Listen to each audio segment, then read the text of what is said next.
안녕하세요, 청입니다. 자, 손해사정 이론 에센셜 1강 시작해 보도록 할게요. 자, 우리 손해사정 이론으로 들어가겠습니다. 자, 일단은 들어가기 전에 우리 전 커리큘럼을 지금 하나의 흐름으로 가고 있다라는 거 OT에서부터 말씀을 드렸습니다. 그리고 보험계약법 하면서도 이미 느끼셨을 거예요. 그래서 혹시나 지금 손해사정 이론 에센셜 들어가는데 보험계약법을 안 듣고 오신 분들 계시다라고 한다면 보험계약법 반드시 듣고 오셔야 됩니다. 자, 왜 그러냐라는 보면 우리 자 볼게요. 보험계약법에서도 배웠듯이 보험이라는 거 일단 보면 자 A라는 가입자들을 여러 명 모아서 무엇을 만든다라고 했어요. 기본적으로 네 이렇게 단체를 만들었습니다. 그렇죠? 그럼 이 단체 사람들이 보험에 가입을 하는 건데 보험에 가입을 하려면 청약을 해야 되겠죠. 그러면서 또 보험료도 내는 거예요. 그러면 이 보험료를 가지고 보험자가 이제 기금을 형성을 하는 거죠. 즉 재원을 마련을 합니다. 이 재원이 뭔데 나중에 사고 났을 때 보험금으로 나가는 재원이 되는 거죠. 그렇죠? 그리고 청약을 받았으면 보험자는 이 청약을 심사를 하고 그리고 또 무엇을 해줘야 돼요? 승낙 이나 아니면 뭐 인수, 거절 이런 행위들을 해줘야 됩니다. 그리고 자 사고가 발생했어요. 그러면 가입자는 보험금을 청구를 하겠습니다. 그러면 보험회사는 다시 그것을 심사를 해야 되겠죠. 그것이 바로 이제 우리가 하게 되는 손해사정인 것이고 그 다음에 이 손해사정이 끝나면 심사가 끝나면 지급을 할 거냐 아니면 면책을 할 거냐 이렇게 결정을 해서 행동을 해야 되겠습니다. 즉 이 내용들이 어떤 보험의 일련의 과정이고 이것들이 다 사실은 어디에 담겨 있어요? 우리 보험계약 사항 안에 들어 있습니다. 그래서 우리 보험계약의 내용 그걸 뭐라고 불렀어요? 약관이라고 불렀잖아요.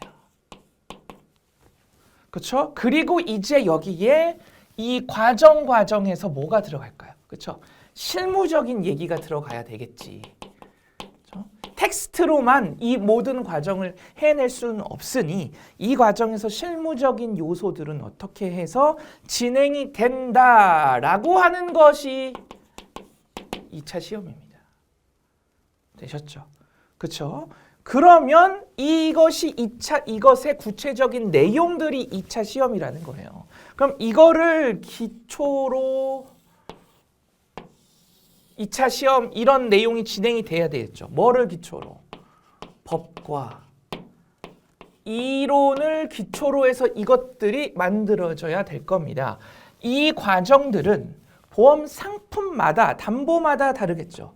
그렇죠? 그러면 공통되게 준수하고 지켜야 되고 적용될 수 있는 법과 이론이 필요한 거고, 그렇죠? 그래서 그 법이 바로 우리가 배웠던 보험 계약법이었습니다. 그렇죠? 그래서 지금 보세요. 이 내용들 다 뭐다?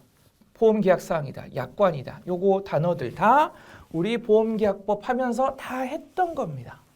다 했던 거. 그렇죠? 그러기 때문에 이것이 기초가 된다라는 것이고 그리고 이제 법 과목 중에 우리 또 하나가 보험업법이 있죠. 근데 이거는 이제 한마디로 보험회사를 규율하는 겁니다. 그리고 단순 암기 과목이다. 라고 말씀드렸죠. 중요한 것은 이제 이 보험계약법이고 그 다음에 이제 이 기초가 되는 이론이 우리 이제 시작하게 될 손해사정 이론입니다. 그래서 우리 보험계약법은 공부했듯이 물론 가입자 측면에서도 보험회사 측면에서도 그리고 중요한 것은 단체성이었죠. 보험계약법의 존재 이유가 뭐였어요? 단체성을 유지하기 위한 거. 보험제도를 잘 유지하기 위한 것이었습니다. 그렇죠? 그런 것에 중점을 뒀다면 손해사정 이론은요. 쉽게 얘기하면요. 보험회사, 보험자 입장에서 우리가 공부한다라고 생각하면 되겠습니다. 그래서 앞에서도 우리 보험계약법 할 때도 말씀드렸지만 이것의 구성이 보험계약법의 내용이 이렇게 있어요. 그렇죠? 그럼 우리 보험계약법 파이널까지 기출까지 다 해보니 이론적인 내용도 많이 나오더라. 그렇죠? 그리고 그거 설명하면서 여러분들 이러한 이유들 때문에 손해사정 이론과 중복되고 혼재되는 부분들이 있습니다. 그 부분들이 이 보험회사 입장에서 바라봐서 정리된 것이 손해사정 이론이에요. 이렇게 됩니다. 이렇게. 그리고 뭐 보험업법 정도가 뭐 이렇게 차지를 하고 있겠어요. 그러면 이 손해사정 이론 부분을 보면 지금 계약법 부분이 상당한 부분을 차지합니다. 그래서 실제 시험 구조가 이렇게 나가는 거예요. 이런 이유 때문에 이 손해사정 이론 과목의 구조 첫 번째는 이건 제가 이름을 붙인 겁니다. 첫 번째는 계약법 이론화 파트라고 제가 정했습니다. 즉 지금 계약법의 내용이 중복된다. 하지만 계약법에서는 어디까지나 법조문을 중심으로 이론을 좀 펼쳐야 됐었죠. 이론적인 내용이 그러니까 부가적일 수밖에 없었어요. 그런데 손해사정 이론으로 들어오면 어떻다? 그렇죠. 본격적으로 이제 이론 가지고 낼 수가 있습니다. 이 표현 자체를 이론적으로 낼 수가 있다는 거죠. 우리가 보험계약법에서는 그래도 법조문이라는 기본 토대, 기본 범위, 기본 용어 이런 것들을 중심으로 해서 답을 찾을 수가 있었고 문장 표현도 그것들을 중심으로 됐습니다. 거기다가 조금 문장이 길어지거나 이렇게 했을 때 약간의 이론적인 표현이 좀 들어왔었죠. 그러면 이 이론은 어떻게 생각하시면 되냐? 보험계약법과 중복되는 부분을 어떻게 생각하시면 되냐면 보험계약법에서 나왔던 용어가 그대로 나옵니다. 그대로. 다만 이제 문장 구성 자체가 법조문처럼 안 나오겠죠. 그러면은 무슨 얘기야? 그치, 키워드는 결국에 같다라는 거예요. 정말 똑같은 문제가 나옵니다. 자, 하나 볼까요? 자, 이건 실제 기출 문제예요, 여러분들. 다음 중 최대선의 원칙의 실현이라고 할 수 없는 것은 했습니다. 자, 우리 보험계약법에서 배웠던 키워드 트리 그대로 전개를 시켜볼게요. 우리 보험이라는 것은 우연한 이익을 우리가 기대하기 때문에 뭘 갖고 있다? 사행성을 갖고 있다 했습니다. 그러니까 우리는 보험계약을 사행계약성이라고 했었죠. 자, 보험은 사행계약성을 갖는다라고 했습니다. 키워드 트리 전개시킬게요. 그래서 필연적으로 뭐가 존재할 수밖에 없어? 도덕적 위험이 존재할 수밖에 없습니다. 그러니까 어떤 원칙이 중시돼? 신의, 성실의 원칙. 그리고 한 가지가 더 있었어요. 최대선의 계약성. 그렇죠?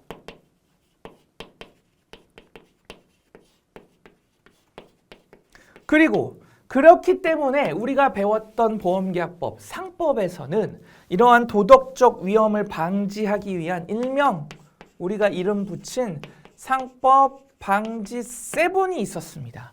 그렇죠? 그래서 첫 번째는 계피수의 고의, 중과실, 면책이 있었었죠. 두 번째는 알릴 의무,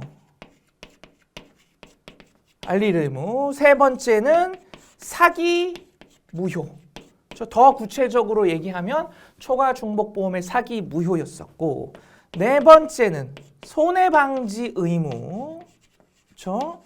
손해방지 의무. 다섯 번째는 우리 일명 상법 644조 보험사고의 객관적 확정의 효과 있었었고 여섯 번째는 인보험에서 생명보험에서 타인의 서면 동의가 있었었고 일곱 번째는 15세 미만자 등의 규정이 있었습니다. 그렇죠? 그래서 제가 계약법 에센셜부터 여러분들 무조건 이거는 이 키워드 트리로 전개를 시켜서 우리가 공부를 해놔야 된다라고 했어요. 문제로 가서 보겠습니다. 키워드 다 볼까요? 자, 사기, 무효, 알릴 의무 위반, 손해방지 의무, 최대선의 계약성, 최대선의, 그쵸? 사기, 무효, 알릴 의무, 손해방지 의무. 그쵸? 그럼 답은 뭐겠어요? 답은 3번에 보험자 대위는 상관이 없죠. 보험자 대위하면 키워드가 사실 어디로 나가야 돼요? 실손보상으로 나가야지 왜? 자, 보험자 대위는 우리 법조문의 어느 파트에 있던 내용? 손해보험 파트에 있는 내용. 손해보험 파트의 법조문의 존재 이유는 뭐였다? 실손보상을 실현하는 것이었습니다. 다만 예외가 3가지가 있었다. 그렇죠? 기평가보험, 신가보험, 그다음 손해방지 비용, 그 다음에 이제 추가된다면 보험가액 불변경 주의까지. 그러면 그 예외 말고는 다 실손보상을 실현하기 위한 법조문이니까 제3자에 대한 보험자 대위, 제3자 대위는 손해보험에 있는 조문이고 그러니까 실손보상을 실현하는 취지인 거죠. 그렇죠? 그러니까 답을 3번이 실현이라 할 수 없는 내용, 즉 답이 되겠습니다. 그렇죠? 1차 우리 계약법 문제랑 어때요? 똑같죠. 계약법 문제랑 똑같습니다. 다만 형식만 달라지는 거예요. 계약법에서는 이것을 법조문 형식으로 물어본 것이고 손사 이론에서는 이런 식으로 키워드를 따서 이론 문제처럼 물어보는 겁니다. 그러면 우리는 뭐만 사실은 기억하면 돼? 계약법에서 정리했던 키워드만 다시 한번 재정리해서 손사 이론에서는 이런 식으로 표현이 되는구나를 체크하면 많은 부분이 아까 우리가 겹치는 부분이 있다라고 했었죠. 보험계약법과 손사 이론이 있으면 이 겹치는 부분이 해결이 된다고요. 해결이 된다고. 그리고 생각보다 40문제 중에 많은 문제가 여기 들어갑니다. 그럼 이거 딱 정리하고 나면요. 실제적으로 손해사정 이론에서 생각보다 우리가 보험계약법에서 엄청 많이 했던 것처럼 뭐라고 해야 될까요? 많은 양을 할 필요가 없어져요. 그리고 손해사정 이론 내용에 우리가 집중할 수 있게 됩니다. 손해사정 이론은 보험계약법과는 조금 다르게 특히나 계산 문제가 조금 더 많이 나오거든요. 그리고 좀 더 이론적으로 우리가 파고든다라고 생각하시면 되겠습니다. 그렇기 때문에 우리는 이제 손해사정 이론 들어가면서는 거기에 집중을 해야 되니까 이 중복되는 부분, 즉 일명 계약법 이론화 파트 같은 경우에는 어떻게 하겠다. 이런 스타일로 정리를 해 나갈 겁니다. 그래서 여러분들 우리 교재를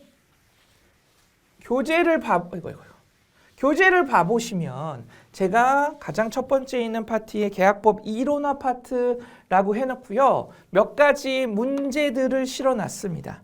그렇죠? 그것이 이제 실제 기출문제 중에 이렇게 계약법의 내용을 갖고 와서 그대로 내거나 아니면 그걸 기반으로 해서 약간 응용하거나 하는 문제들이 있어요. 그래서 그 문제들을 보면서 바로 에센셜을 시작을 할 겁니다. 그렇죠? 그래야 빨리 계약법 이론화가 끝나겠죠. 그리고 나서 뒷파트를 보시면 이제 본격적으로 손해사정 이론에서 다루게 되는 내용들이 나오는데 그것이 이제 바로 뭐다? 위험입니다. 위험 그리고 위험의 관리예요. 자, 이것도 우리 했다. 어디서? 자, 보험은 위험이 없으면 보험도 없다. 위험이란 단어를 제가 처음부터 강조했죠. 어디서부터? 그리고 제로에서부터. 제로. 우리 세계 지도를 그리면서 고대 시대부터 보험이 생겨날 때 결국에 이 위험을 관리하기 위해서 보험이라는 게 생겨났다고 했습니다. 그러니까 보험이라는 것도 사실은 경제 주체 입장에서 봤을 때 많은 위험 관리 수단 중에 하나예요.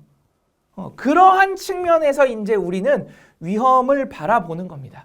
그러한 측면에서 되시겠죠? 그래서 그 위험에 대한 개념적인 내용들 그리고 그 위험을 관리하는 것, 즉 보험 말고도 다른 위험 관리 방법들이 있어요. 그런데 사실 우리는 이제 보험이라는 것을 선택해서 그 위험 관리 방법 중에 나아가야 되겠죠. 그러면 이 파트는 어떻게 진행이 될까요? 위험이라는 거 정의를 하고 그 다음에 많은 위험들 중에 각각의 위험의 성격을 우리가 어떻게 파악해야 돼? 위험 측정을 어떻게 해야 돼?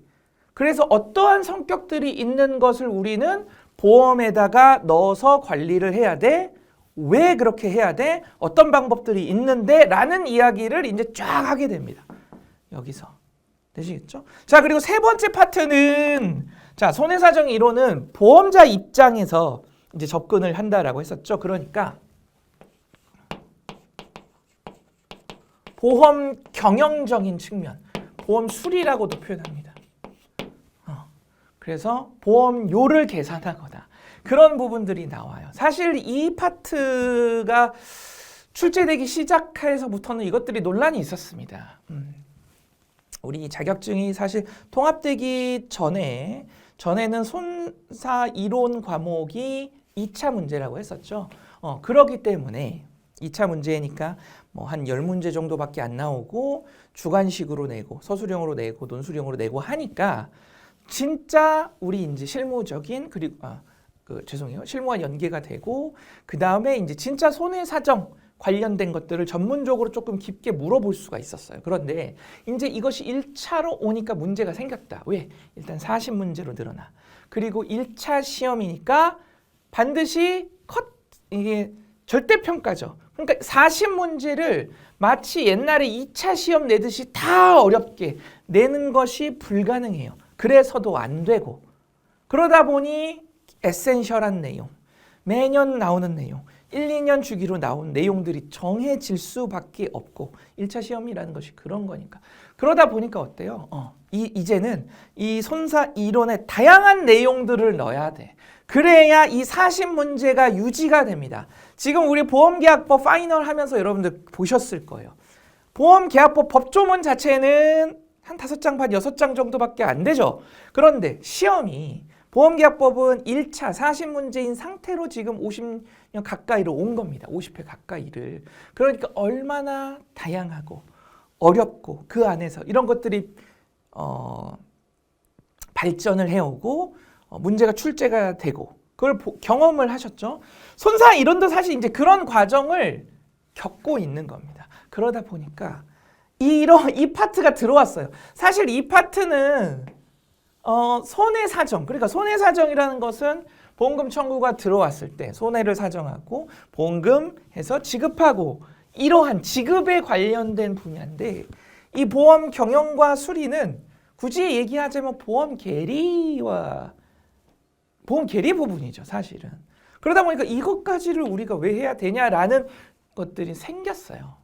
생겼는데 이것이 아까 말했듯이 그런 구조적으로 그런 문제들이 있고 또 이제 재물 손사 하시는 분들 입장에서는요, 사실은 그 수리 경영 이쪽이 중요합니다. 아무래도 재물 파트는.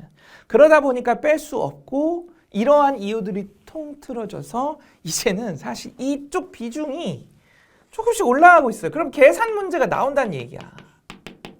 계속. 그래서 무슨 이제는요, 최근 트렌드는 마치 이것이 경제학 시험인 것처럼 그런 경제학 전공 문제에서 나올 듯한 무슨 기대 효용을 구하라든가 이런 문제들까지 나오기 시작했습니다. 그래서 그런 것들까지 좀 대비할 수 있는 대비를 해야 되는, 그래서 그런 것을 좀 준비한 파트라고 보시면 되고요. 네 번째는 이제 손해사정입니다. 그럼 손해사정은 이 손해사정 파트는 크게 이제 셋으로 좀 나눌 수 있는데요. 첫 번째는 이제 손해사정 일반에 관한 내용들, 그 다음에 이제 손해보험의 손해사정, 그리고 인보험의 손해사정 이렇게 나뉘는데 사실 우리 손사 이론 시험에서는 이 인보험의 비중은 조금 낮습니다. 40문제 중에. 근데 그것이 왜 그러냐? 계약법에서 너무 많이 다뤄지고요. 일단 그렇죠? 그러다 보니까 계약법에서 다 다뤄진 내용들을 빼고 내려니 그건 이제 2차 문제야. 2차 문제로 가버려요. 그렇기 때문에 실제적으로 인보험에 관한 어떤 좀 손해사정 이론들은 비중이 조금 적습니다. 인보험 그러니까 한마디로 인보험금을 계산하거나 뭐 지급하거나 하는 부분을 의미를 하고요. 자, 그러면 이제 사실 중요한 건 손해보험이라는 건데 손해보험을 크게 둘로 나눠요. 하나는 이제 재물보험 보험이라고 해서 뭐 보험의 목적이 물건인 것들, 재산인 것들 이렇게 가고 또 하나의 파트를 책임보험이라고 합니다. 배웠었죠? 그래서 책임보험과 재물보험은 형태가 다르겠지. 왜? 책임보험하면 뭐 그려라? 삼각형 그리라고 했잖아요. 피보험자, 피해자, 보험자. 그러니까 일반적인 형태랑은 다르죠. 그러니까 크게 둘로 나눠서 진행이 됩니다. 진행이 되시겠죠? 그런데 이것을 여러분들 이 파트를 파트 1, 2, 3, 4를 누가 이 지금 나눈 걸 누가 나눴느냐? 이거는 제가 나눈 겁니다. 법조문은 우리 보험계약법이죠. 명확하게 통칙, 손해보험 통칙, 화재보험, 자동차보험, 뭐 인보험 통칙 이런 식으로 파트가 명확하게 딱 구분이 되어 있습니다. 근데 이론 시험이라는 것은 그럴 수가 없다. 보험계약법 설명하면서 설명드렸지만 법 과목과 이론 과목의 장단점이 있었었죠. 한번 한 얘기니까 바로 우리 이론 과목, 무슨 학, 무슨 이론 이런 과목들의 특징으로 가보면 단점은 뭐라고 했어요?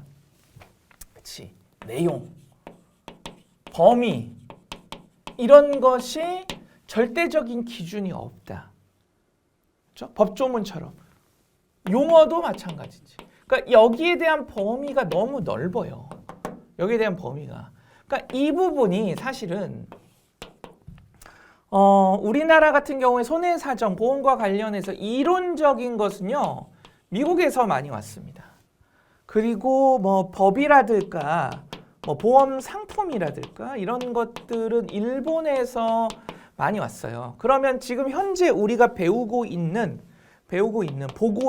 전공 책이라든가 뭐 내용이라든가 그리고 또 그걸 바탕으로 나오는 시험들은 어떻게 내지는 걸까요? 그렇죠? 여기서 공부하고 오신 분들이 자기가 쓰신 것들이 그 책이고 전공 서적이고 논문이고 하는 겁니다. 그리고 그걸 갖고 내는 것이 우리가 지금 보는 시험이기 때문에 따라서 어떻다? 네, 용어나 뭐 개념 이런 것들이 혼재가 되어 있는 것이 굉장히 많아요. 범위도 명확하게 정해져 있지 않고 그것이 어려운 점이죠. 우리 수험생들 입장에서는. 그렇죠? 장점이라고 한다면 그렇기 때문에 어떻다? 네, 난이도를 어렵게 낼 수가 없습니다. 그러니까 평이하거나 조금 낮은 정도죠. 하지만 보험계약법은 정해진 좁은 범위, 정해진 범위 5장 반 정도의 범위 안에서 계속 내야 되니까 시험이 응용력이 요하는 난이도가 높아지는 거고. 근데 손사일원은 범위가 정해져 있지 않고 무한정 늘어날 수가 있기 때문에 난이도가 높아서는 안 되죠. 그리고 난이도를 높이려면 출제자 입장에선 쉬운 선택이 있습니다.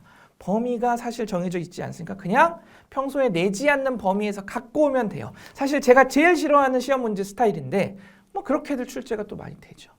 되시겠죠? 그렇기 때문에 결론은 뭐냐면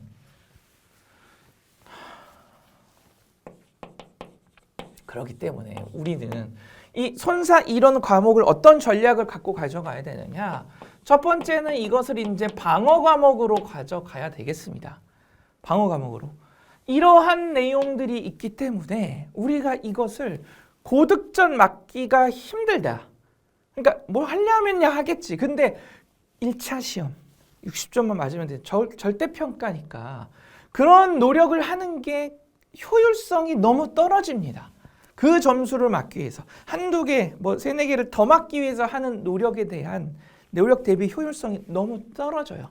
그리고 그렇게 한다 해도 이거 내가 아는 문제가 나올지 안 나올지도 몰라. 이런 특성 때문에 그러니까 우리는 방어 과목으로 가져가는 겁니다. 그래서 중득점, 최대 목표 중득점까지만 하자. 그러면 우리가 이제 목표가 정해졌으니까 반드시 사슬 문제 중에는 아까도 설명드렸듯이 에센셜한 거, 매년 나오는 거, 1, 2년 주기로 나오는 것들이 있으니 이것들을 1순위로 잡고 먼저 마스터하고 그 다음 거, 그 다음 거 이런 식으로 이제 가야 된다라는 거죠. 그렇죠? 그리고 두 번째는 뭐 연계되는 이야기인데요. 효율성입니다. 효율성.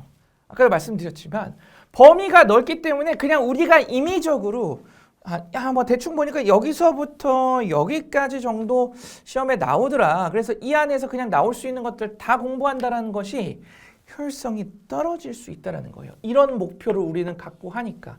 그래서 어떤 식으로 할 거냐면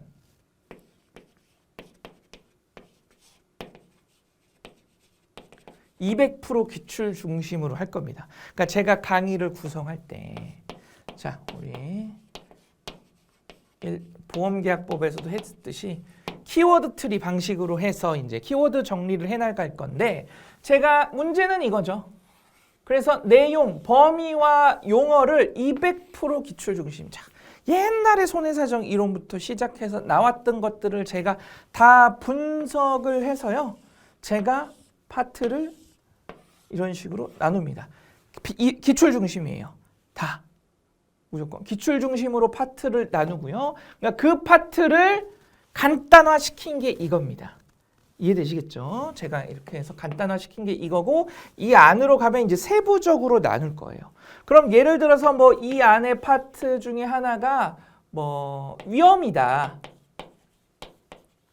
그럼 이제 보험계약법에서도 했듯이 키워드 트리를 여기서 전개시켜 나가는 겁니다. 뭐 위험에, 뭐 의, 요건, 뭐 관리 방법 해서 카테고리하고, 뭐 관리 방법에는 또 이제 재무적인 방법, 비재무적인 방법, 그러면 뭐 비재무적인 방법에는 뭐뭐, 재무적인 방법에는 뭐뭐, 뭐의 특징은 뭐뭐, 이런 식으로. 우리 계약법에서도 이런 식으로 키워드 트리 전개를 했잖아요. 보험료 하면 카테고리 크게 4개다. 지체, 감액, 반환, 부활, 그렇죠? 지체하면 초의 보험료, 전부 보험료, 제1의 보험료, 그다음 계속 보험료, 마지막은 타인을 위한 보험. 이런 식으로 계속 전개를 시켜 나갔잖아요. 그렇죠? 그것을 기출 중심으로 해서 이렇게 할 겁니다.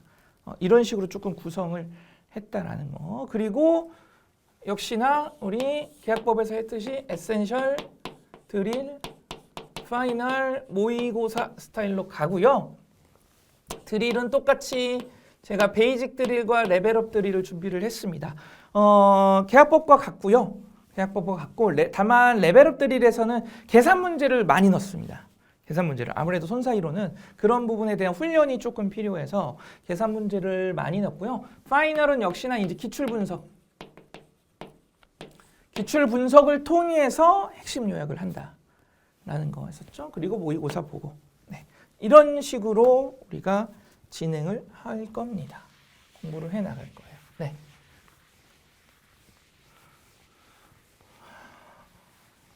되셨죠? 자, 그래서 정리를 하면요. 보험계약법과는 약간 성격이 다릅니다. 공부하는 방법이. 그래서 이게 어떻게 보면 보험계약법보다 이러한 스타일이 맞는 분들도 계세요. 그리고 또 안 맞는 분들이라도 사실 보험계약법 스타일로 공부하는 게 약간 지겨우실 수도 있었을 것 같은데 그렇게 생각하시면 됩니다. 정해놓은 틀에서 어떻게 보면 보험계약법은 조금 공부한 부분이 있죠. 근데 좀 심플하게 얘기하면 손사 이론 시간에는 내가 보험계약법에서 배웠던 용어가 이론적으로 봤을 때는 이런 개념이구나라고 좀 뭐랄까요? 해설? 풀이를 하는 강의다. 그래서 내가 간단하게 이 손해사정에 대한 전공 과목을 듣는다. 이런 마음가짐으로 들어보시면 훨씬 더 재밌게 접근하실 수가 있겠습니다. 그렇죠? 저도 그런 식으로 준비를 했으니까요.